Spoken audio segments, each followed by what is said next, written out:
उसकी 6ठी और 7वीं आयत। एस्तर की पुस्तक उसका दूसरा अध्याय उसकी 6ठी और 7वीं आयत ऊंची आवाज में पढ़ेंगे जी।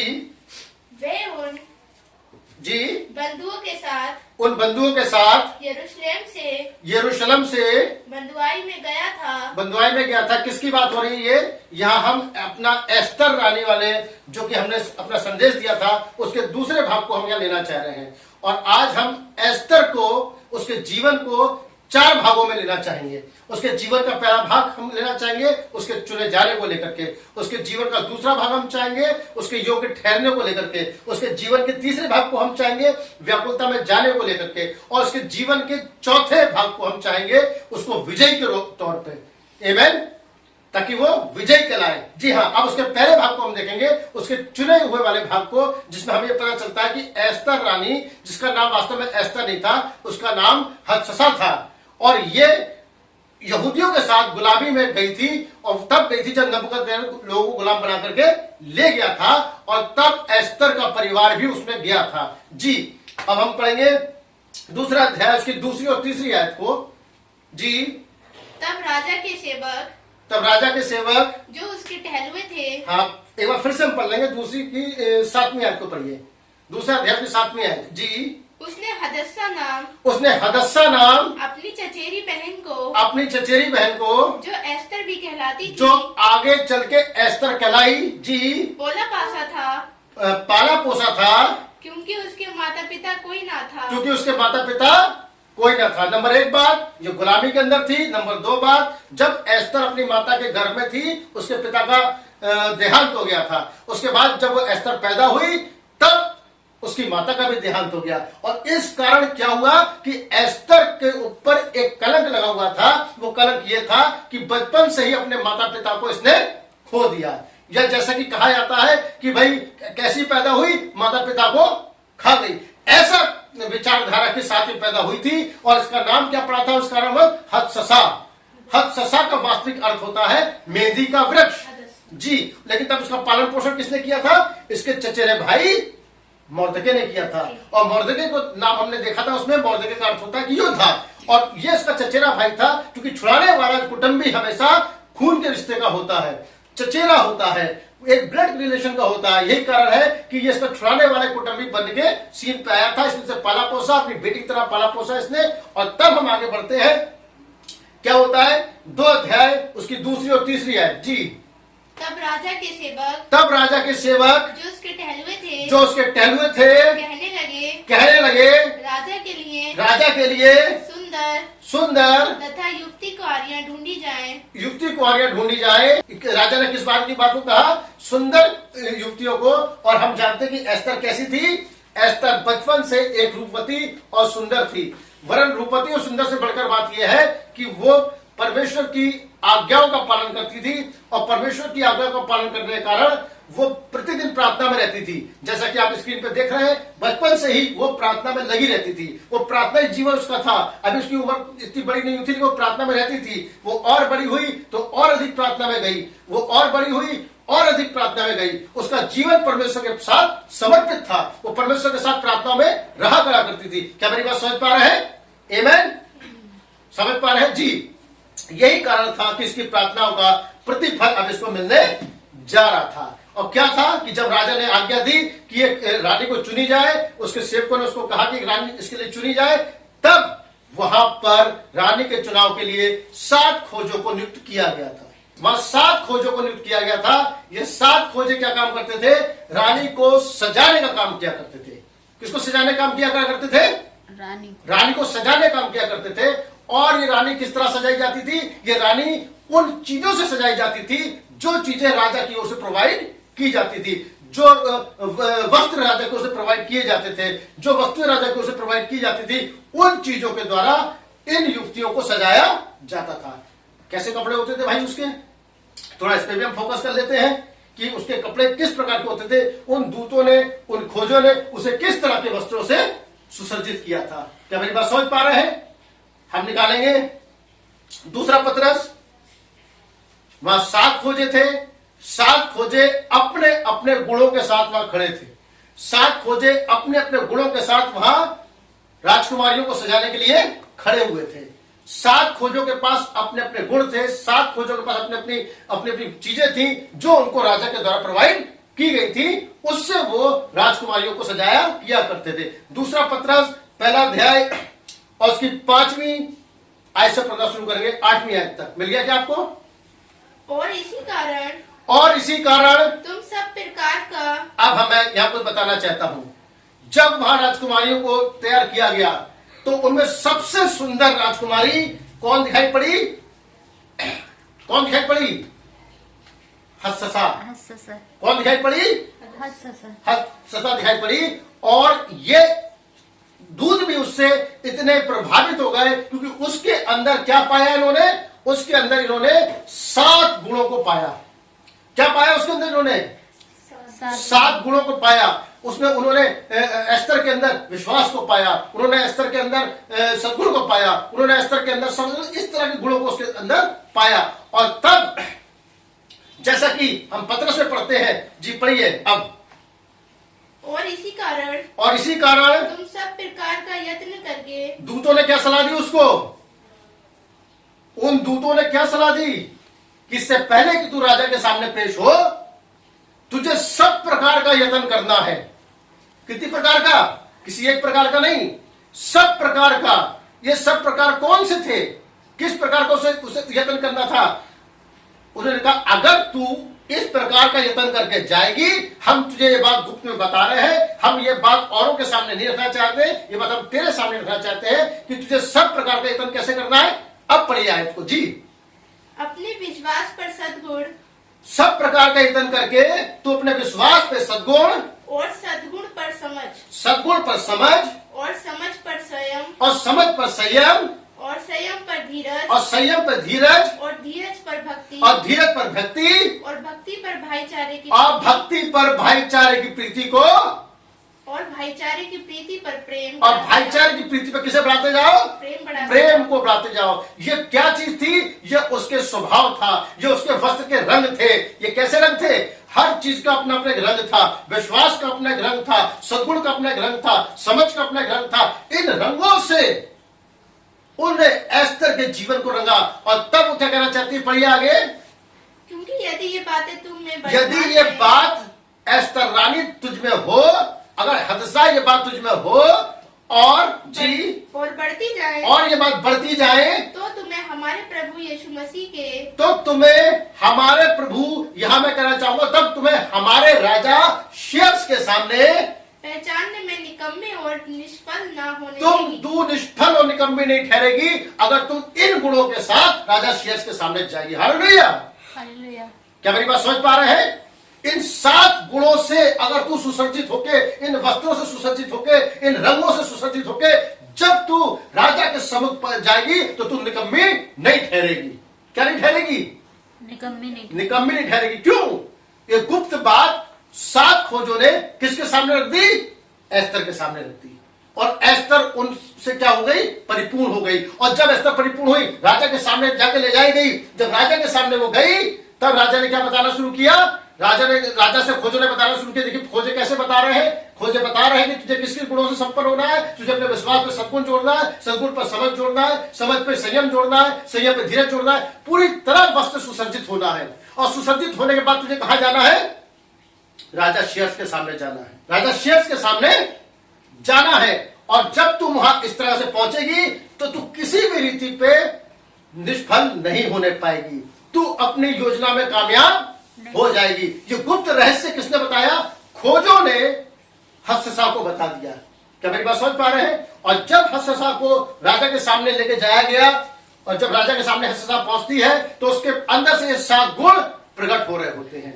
ये 7 चीजें उसके अंदर से प्रकट हो रही होती हैं। 7 प्रकाश उसके अंदर से निकल रहे होते हैं। 7 सद्गुण उसके अंदर से निकल रहे होते हैं, जिसको देख कर राजा क्या होता है? बहुत ज्यादा प्रभावित हो जाता है। और राजा जब प्रभावित हो जाता है तो क्या काम करता है? अपने खोजों के सामने, वहां जब एस्तर खड़ी हुई थी, अपने खोजों के सामने उसकी ताजपोशी करना शुरू करता है। हालेलुया। क्यों ताजपोशी करता है? क्योंकि खोजों ने बताया राजा जैसी तू रानी चाहता था वैसे ही गुणों इसके अंदर पाए गए हैं। उन्हीं गुणों से ये सुसज्जित है, इसलिए राजा अब तुझे चाहिए कि तू इसकी ताजपोशी करे। राजा प्रसन्न हो गया, राजा उठ के आया, राजा ने मुकुट लिया, राजा ने मुकुट लेके एस्तर को पहनाया और कहा अब से इसका नाम एस्तर होगा। उसकी कौन सी पहचान छुपा दी गई? उसकी एक यहूदी पहचान को छुपा दिया गया। उसे कौन सी पहचान दी गई? उसे एक अन्य जाति पहचान को दिया गया। अन्य जाति पहचान के साथ उसको क्या दिया गया? एक अन्य जाति नाम दिया गया। जैसे उसका नाम बदला गया, किस किस का नाम बदला गया था पुराने नियम के? अगर हम देखें, हम पाते हैं तो वहां पे याकूब का नाम बदल क्या करा गया था? इस्राएल किया गया था। आमीन।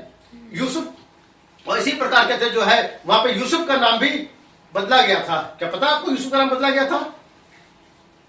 यूसुफ का नाम बदला गया था, याकूब का नाम बदला गया था, यूसुफ का नाम भी बदला गया था। इस तरह बाइबल में कई जो हम ऐसे पाते जिनके नामों को बदला गया। शिमोन का नाम बदल के पतरस किया गया। क्या करा गया?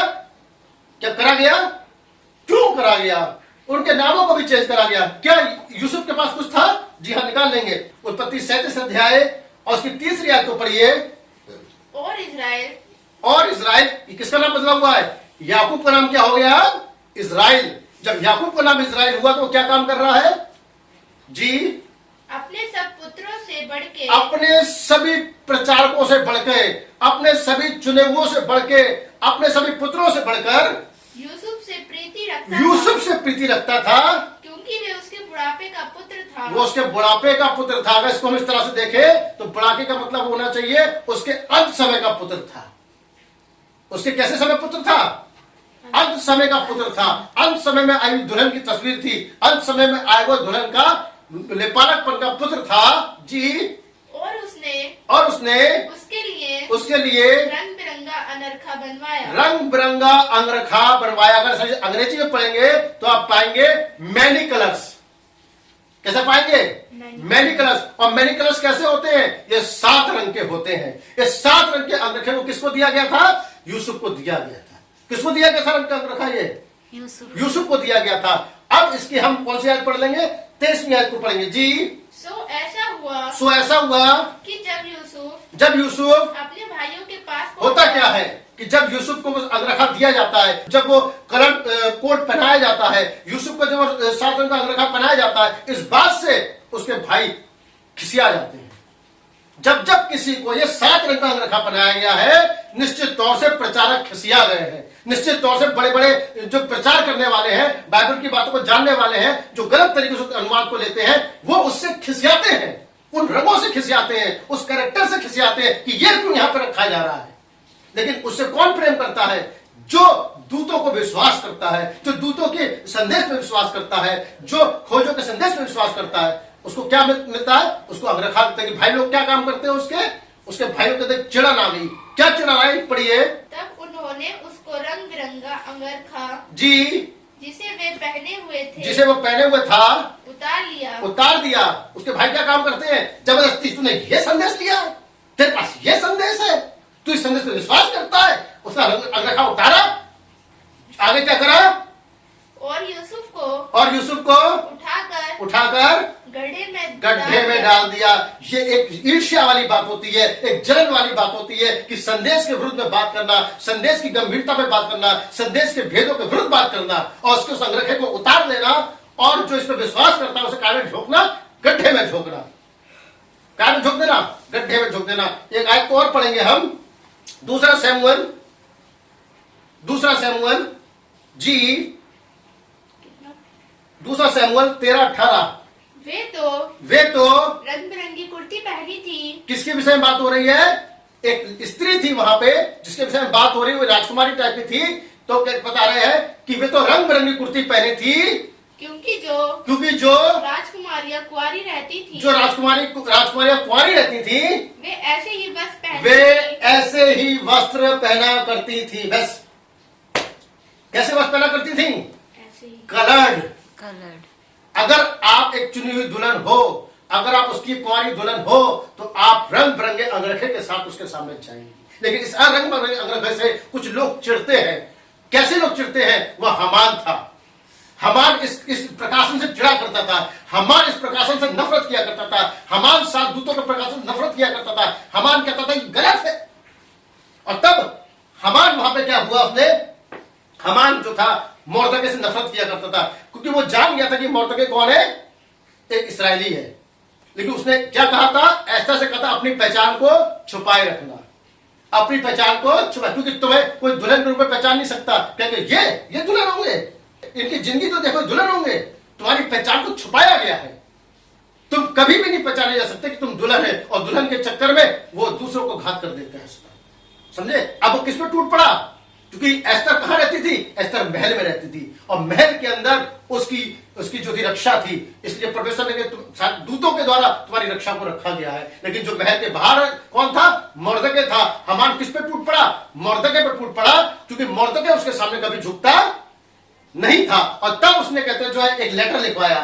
क्या लेटर लिखवाया उसने जी, उसने लेटर लिखवाया कि जो कोई भी मोर्दके की जाति का है उसको नष्ट किया जाए, उसको घात किया जाए। क्या काम करा उसने, राजा से धोखे से अंगूठी की छाप लगवाई और एक मैसेज को वायरल कर दिया कि जो इस मैसेज को सुने वो इस संदेश को छोड़ के दूर हो जाए, वो विश्वासियों को घात कर दिया जाए, उन विश्वासियों को मार दिया जाए। किसके विरुद्ध संदेश था ये मैसेज क्यों वायरल किया गया था, इस संदेश के विरुद्ध वायरल किया गया था कि दुल्हन के पास कोई वस्त्र ऐसे है ही नहीं। ये संदेश गलत है, ये नबी गलत है, ये क्लाउड जो उतर के आया क्लाउड नहीं है, ये तो रॉकेट का धुआं था। लेकिन हम विश्वास करते हैं वो 26 मील ऊंचाई पे जो आया वो रॉकेट का धुआं नहीं था, वरन 26 मील ऊंचाई पे 7 दूत उतर के आए जो दुल्हन को तैयार करने के लिए आए थे। हालेलुया। क्या परिवार विश्वास कर सकते हैं? आपको इस बात पर विश्वास करना होगा। 7 दूत ऐसे ही नहीं आए। 28 फरवरी, और फरवरी का महीना कैसा महीना होता है, जो जीवन की ऋतु का महीना होता है, कोई भी महीना ऐसा नहीं होता है। यह 28 दिन के स्त्री चक्र को प्रदर्शित करता है, और तब वो कहता है कि मैं तेरे पास जीवन की ऋतु में आऊंगा।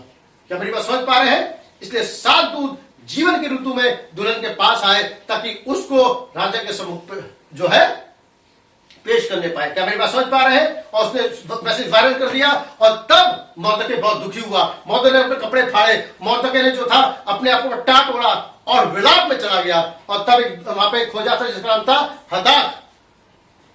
वहां पे हताक जो था वो क्या काम करा करता था, वो एस्तर की बात को मोर्दके तक पहुंचाता था, और जो हेगे था उसका क्या काम था कि कहते हैं जो है एस्तर की बात को राजा तक पहुंचाना। ये 2 सेवकाइयां अलग थी। ये 2 सेवकाइयां एलिया और मूसा की सेवकाई को दर्शाती है। हालेलुया। किसकी सेवकाई को दर्शाती है? दो हेगे की सेवकाई एलिया की सेवकाई को दर्शाती है, हताक की सेवकाई मूसा की सेवकाई को दर्शाती है। क्या मेरी बात समझ पा रहे हैं? ये 2 सेवकाइयां दुल्हन और मोर्दके के बीच में खड़ी थी। ये मोर्दके आखिर कौन था? ये मोर्दके इस युग का प्रेरित था, जिसने इस बात की प्रकाशन को जान लिया कि 7 गर्जन, 7 कलीसिया काल के 7 दूतों की 7 जीवित आवाजें। हालेलुया। उसने जान लिया कि जो वस्त्र तैयार किया गया है ये 7 खोजों के द्वारा तैयार किया गया है। ये 7 आवाजें हैं। उनमें क्या लिखे थे? उनमें कुछ शब्द लिखे हुए थे। विश्वास पे सद्गुण, सद्गुण पर समझ, समझ पे धीरज। क्या था? आवाजें थी। उन आवाजों से एस्तर को सजाया गया था। और तब मोर्दके ने जान लिया, क्या जान लिया कि 7 गर्जन, 7 कलीसिया काल के 7 खोजों की 7 जीवित आवाजें हैं जो अब एस्तर के अंदर से होके गूंजेगी और राजा को प्रसन्न करेंगी। हालेलुया। क्या मेरी बात समझ पा रहे हैं? इस कहानी के अंदर कितना बड़ा रहस्य छुपा हुआ है, इस कहानी के अंदर कितने बड़े भेद छुपे हुए हैं जी। और तब जब उसने कपड़े फाड़े, एस्तर के पास संदेश पहुंचा कि तेरा भाई अपने कपड़े फाड़ के विलाप कर रहा है। एस्तर ने पूछा ऐसा क्यों? तब एक चिट्ठी उसने जो थी मैसेज उसको पहुंचाया कि देख ये मैसेज वायरल हुआ है कि तेरे विश्वासी भाइयों का कत्ल कर दिया जाए। और तब उन्होंने कहा एस्तर तू भी विलाप कर। एस्तर ने कहा ठीक है मैं विलाप करूंगी। जैसा कि आप स्क्रीन पे देख रहे हैं वहां पे जो है एस्तर ये पैगाम पहुंचाया जा रहा है, इस पैगाम को दिया जा रहा है कि जितने भी विश्वासी हैं उनको समाप्त कर दिया जाए, जितने भी यहूदी हैं उनको समाप्त कर दिया जाए। एक मैसेज वायरल कर दिया गया उनको समाप्त करने के लिए। और तब हताक, जैसा आप स्क्रीन पर देख रहे हैं, उसने जाके एस्तर को जानकारी दी कि भाई ऐसी ऐसी घटना घटित हो रही है। क्या मेरी बात समझ पा रहे हैं? और तब वहां पे विलाप करना शुरू करा। और तब एस्तर ने कहा कि मैं उपवास में जाऊंगी, मैं प्रार्थना में जाऊंगी, मैं 3 दिन का उपवास रखूंगी, मैं 3 दिन का प्रार्थना में रखूंगी। ये कौन सा समय आ गया? एस्तर की व्याकुलता का समय आ गया। क्या मेरी बात समझ पा रहे हैं? हालेलुया। और तब परमेश्वर उसने क्या काम करा? एस्तर ने उपवास रखा और कहा कि जितने भी विश्वासी इस संदेश में पाए जाते हैं, जितने भी विश्वासी भले गुलामी में उस संदेश में पाए जाते हैं, वो 3 दिन का क्या रखें? विलाप रखें। वे 3 दिन का उपवास रखे और तब बच्चे, बूढ़े, जवान, स्त्री, पुरुष सब ने वहां क्या रखा? एक उपवास रखा। कितने दिन का उपवास रखा? 19 उपवास नहीं रखवाया। एस्तर जो थी मॉर्दके के उपवास में गया और साथ में एस्तर भी उपवास में गई। एस्तर प्रार्थना में, जैसा आप स्क्रीन पर देख रहे हैं, एस्तर प्रार्थना में लगी हुई है। एस्तर उपवास के बाद उसने बड़े से बड़े खाने को वहां छोड़ दिया, उसने बड़ी से बड़ी चीजों को वहां छोड़ दिया, वो उपवास के अंदर चली गई। और तब एस्तर ने कहा अब तीसरा दिन हो गया है, अब इस जंग को मैं हफ्सा बन के नहीं लड़ूंगी, इस जंग को मैं क्या बन के लड़ूंगी? एस्तर बन के लड़ूंगी। क्या बन के लड़ूंगी? एस्तर बन के लड़ूंगी। निकालिए एस्तर 5 अध्याय की पहली आयत जी। तीसरे दिन एस्तर अपने राजकीय वस्त्र पहनकर, एस्तर अपने राजकीय वस्त्र, कौन से थे उसके राजकीय वस्त्र? 7 रंग के अंगरखा, 7 रंग का अंगरखा जो राजकुमारियां पहना करती थी, जो यूसुफ को पहनाया गया था। आमीन। 7 रंग के अंगरखे को पहन के कहां पहुंचती है? चाहे मैं मर जाऊं तो मर जाऊं, मैं राजा के सामने जाऊंगी। राजभवन के भीतरी आंगन में जाकर, राजभवन भीतरी आंगन में जाकर राजभवन के सामने खड़ी हो गई। जी, उसने अपने आप को संवारा, उसने अपने आप को लैस किया। खोजे उसके साथ मिले हुए थे, खोजे उसके साथ बिल्कुल शरीक थे उसकी भावनाओं में। खोजे जानते थे कि एस्तर राजा को प्रसन्न कर देगी, खोजे जानते थे कि इसकी प्रजा नाश होने जा रही है। खोजे ने उसको तैयार किया और तब वो राजा के सम्मुख उसके द्वार पर पहुंची जी। राजा तो राजभवन में राजगद्दी पर भवन के द्वार के सामने विराजमान था जी। और जब राजा ने एस्तर रानी को आंगन में खड़ी हुई देखा, और जब एस्तर रानी को उसने आंगन में खड़ा हुआ देखा, तब उससे प्रसन्न होकर सोने का राजदंड उसको उसके हाथ में था, जो उसके हाथ में था, उसकी ओर बढ़ा दिया। हालेलुया। जब राजा प्रसन्न होता है, आपकी ओर सोने का राजदंड बढ़ा देता है कि मांग एस्तर रानी, तुझे क्या चाहिए? जरूरत है कि हम उसे प्रसन्न हम उसे प्रसन्न कैसे कर सकते हैं? हम उसे प्रसन्न उसके द्वारा दिए गए वस्त्रों के द्वारा कर सकते हैं। जैसा कि हमने पढ़ा, तुम अपने विश्वास पे सद्गुण पर समझ पे धीरज, अगर तू ये आते तुम्हारे अंदर विराजमान रहे तो तुम्हारा राजा तुम्हारे ऊपर तरफ क्या बढ़ा देगा? अपने राजदंड को बढ़ा दे। क्या मेरी बात समझ पा रहे हैं जी? आगे क्या कहा उसने? तब एस्तर ने निकट जाकर राजदंड की नोक छुई। निकट जाके क्या करा उसने? राजदंड की नोक को छुआ जी। तब राजा ने उससे कहा, हे एस्तर रानी, तुझे क्या चाहिए? और तू क्या मांगती है? मांग और तुझे आधा राज्य तक दिया जाएगा। क्या बात समझ पा रहे हैं? यही इस युग की दुल्हन के लिए भी है, यही आपके लिए भी है। मांग एस्तर रानी, तू क्या मांगती हो? तब एस्तर ने कहा कि मैं ये मांगती हूँ कि हामान को जेबनार में लेकर के आए। और हामान ने क्या काम करा था? एक फांसी का फंदा बनाया था। किसके लिए? उसने 2 काम करे थे, एक तो मॉर्देको को मारने के लिए और एक उसके जाति भाइयों को मारने के लिए। मॉर्देको को मारने के लिए क्या काम करा उसने? एक फांसी का फंदा बनाया। और जाति भाइयों को मारने के लिए उसने क्या काम करा? उसने मैसेज जो है जारी कर दिया। आमीन। और यही काम हामान जैसे लोग आज कर रहे हैं कि वो विश्वासियों के ऊपर एक कलंक लगा देते हैं, वो प्रचारकों के ऊपर एक कलंक लगा देते हैं। ये मानो एक फांसी का फंदा होता है जिसमें उसे फंसाना चाहते हैं कि इसका जीवन ऐसा बना के दिखा दो कि ये नष्ट हो जाए अपने आप ही। आमीन। और दूसरा काम क्या करा? एक मैसेज वायरल कर दिया। क्या मैसेज वायरल कर दिया? कि ये संदेश गलत है। आमीन जी। और तब क्या होता है? जब जेबनार में वहां बैठे होते हैं, उसने कहा एस्तर रानी मांग, तू क्या मांगती है? तब वो कहती कि ये हामान, इस दुष्ट हामान ने मेरी प्रजा को, मेरे भाई को जो है क्या काम करा है? मारने की तैयारी करी है। तो तब वहां पे खोजा होता है जिसका नाम क्या होता है? हरबोना वहां चिल्ला उठता है राजा के सामने। राजा कहता है इस दुष्ट ने ऐसा काम किया है, बताओ इसको क्या सजा दी जाए। और हरबोना कूद के सामने आता और कहता है महाराज, इस हामान ने मॉर्देको को मारने के लिए एक फांसी का खंभा तैयार किया। राजा क्रोधित हो जाता, कहता जिस मॉर्देको ने मुझे बचाया, जिस मॉर्देको ने मेरी सहायता करी, उस मॉर्देको को मारने के लिए इसने फांसी का फंदा लगाया। उठाओ, इसको ले जाओ और इसको फांसी पे, उसी फंदे पे इसको चढ़ा दो। जबकि हामान की पत्नी ने उसे बताया था अगर वो एक यहूदी है तो उस पर हाथ मत डालना। ऐसा बाइबल में लिखा है। क्या पढ़ा है आपने इस चीज को? अगर वो एक यहूदी है, अगर वो एक विश्वासी है, अगर वो विश्वास संदेश पे विश्वास करते हैं, मैं तुझे चिताती हूं, उन पे हाथ मत डालना, वरना तू उल्टा पड़ जाएगा। क्या मेरी बात समझ पा रहे हैं? और तब हामान को ले जाया गया, और हामान को कहां लटका दिया गया? हामान को उसी जगह पे लटका दिया गया जिस जगह पर उसने मोर्देको को लटकाने की योजना बनाई थी। क्या मेरी बात समझ गए? और तब यहूदियों के अंदर एक आनंद आ गया, मोर्देको को एक स्थान दिया गया, मोर्देको को एक अंगूठी पहनाई गई, और हामान का स्थान किसको दे दिया गया? मोर्देको को दे दिया गया। क्या आप दृश्य में देख रहे हैं? राजा प्रसन्न होकर के क्या काम कर रहा है? मोर्देको को अंगूठी पहना रहा है, और दूसरा हामान को कहां ले जा रहे हैं? उसी फांसी के फंदे पे लटकाने के लिए ले जा रहे हैं, जो फांसी का फंदा उसने मोर्देको के लिए तैयार किया था। क्या खेल बदल गया? सीन बदल गया, दृश्य बदल गया, और तब उसकी जगह जो है मोर्देको ने ले ली, और मोर्देको की जगह हामान ने ले ली। पूरे इस्राएल के अंदर एक खुशी छा गई, और इस्राएल ने इस वाली बात को जान लिया, यहूदियों ने इस वाली बात को जान लिया, विश्वासियों ने इस वाली बात को जान लिया कि जीवता परमेश्वर आज भी हमारी रक्षा करता है, इस संदेश की रक्षा करना जानता है, इस दूतों के संदेश की रक्षा करना जानता है। और ये काम किसके द्वारा किया गया? एस्तर रानी के द्वारा किया गया।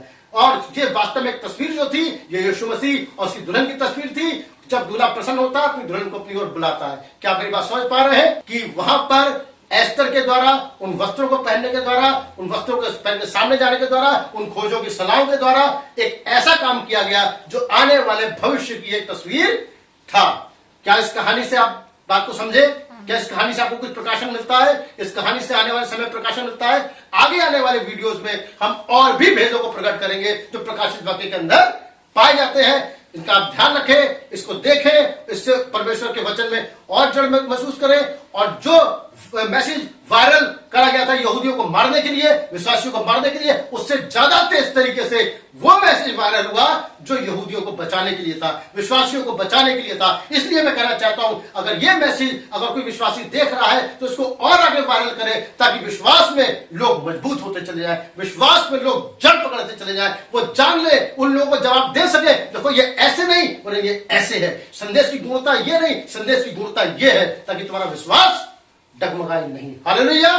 हम अपनी आंखों को बंद करेंगे और प्रार्थना में चलेंगे। महान अनुग्रहकारी पिता परमेश्वर प्रभु यीशु मसीह, एक बार फिर से प्रभु अपने सामने अपने स्वरों को झुकाते हैं पिता प्रभु, जबकि हम इस छोटे से घर के अंदर पिता परमेश्वर प्रभु जी एक छोटी सी सभा को जब हम यहाँ कर रहे हैं पिता परमेश्वर, हम एक बड़े गुप्त भेदों को यहाँ रख रहे हैं पिता परमेश्वर, जिन भेदों से दुनिया अनजान है पिता परमेश्वर। दुनिया इन बातों को नहीं जानती पिता। दुनिया जब इन बाइबल के प्रश्नों को पढ़ती है एक कहानी की तरह पढ़ती है पिता, लेकिन वो नहीं जानती कि बाइबल एक भविष्यवाणी की पुस्तक है पिता। इस भविष्यवाणी के पुस्तक के अंदर खुदावन भविष्य में होने वाली दूल्हा और दुल्हन की तस्वीर छिपी हुई थी। इस भविष्यवाणी की पुस्तक में खुदावन दूल्हा और दुल्हन के बीच में हामान की तस्वीर छिपी हुई थी, दुष्ट शैतान की तस्वीर छिपी हुई थी। उस दूल्हा और दुल्हन के बीच में एक मोर्देको जो हमारा प्रेरित है, जिसने इस बात का विश्वास किया कि 7 कलीसिया कालों की 7 जीवित आवाजें हैं, उसकी तस्वीर छिपी हुई थी पिता।